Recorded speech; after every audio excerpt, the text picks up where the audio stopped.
Here are 7 dramatic EastEnders spoilers for next week, including worrying hallucinations, a huge return, and a person cornered. Stick around. Spoiler 1. Phil's mental health declines. Phil lashes out at Sharon after she reluctantly convinces him to get checked out by a doctor. She then heads off after listening to Phil's unkind words. Later at Billy and Honey's Stendy, Sharon worries about Phil as she realises he's organised the event but hasn't even turned up. Unaware that Phil is experiencing hallucinations, Sharon rounds up a search party in a bid to locate him. Spoiler 2. Hallucinations take their toll on Phil. Sharon, Jay, Billy and Honey all try to track down Phil but have no luck. Phil then starts to experience psychosis symptoms of hallucinations and believes that he's back in the 1985 version of the Mitchell family home.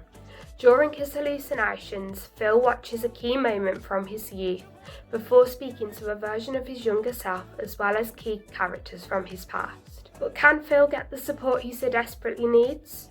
There's a huge return on the cards in our next spoiler, so stay tuned to find out who's back in the square.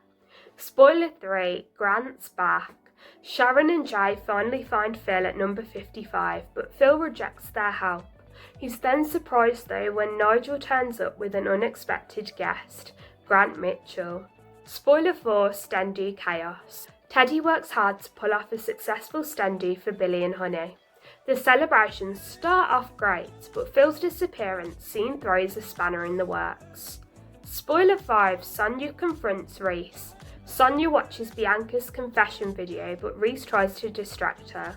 Sonia soon falls unwell and heads to the hospital whilst Reese rushes to the lockup.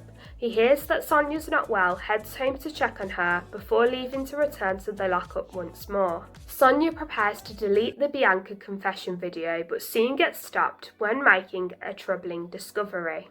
When Reese returns home again, Sonia questions him over his whereabouts. Things take a sinister turn though when Reese starts to block Sonia's exit as she goes to leave after confronting him. But will she realise his true colours? Spoiler 6. Priya and Ian team up. Cindy and Ian are at the centre of accusations as tensions within the family are high. Priya and Ian have a drink together at the Vic and watch as Ravi, Cindy and Junior turn up. They then decide to team up. Both Cindy and Kathy make sure that the cosy moment between Ian and Priya is short-lived though. Priya later invites herself round to number 45 but heads off after being offended by Kathy. Ian then gets ready to follow her. And finally, spoiler 7, Chelsea and Penny make amends. Chelsea moves into number 27 but Denise tries to get her to backtrack. Penny's furious that Jack's letting Chelsea move in, but she finally makes amends with her and puts all bad blood aside. And if you enjoyed this week's EastEnders spoilers, subscribe so you can come back next week for more Wolfen news.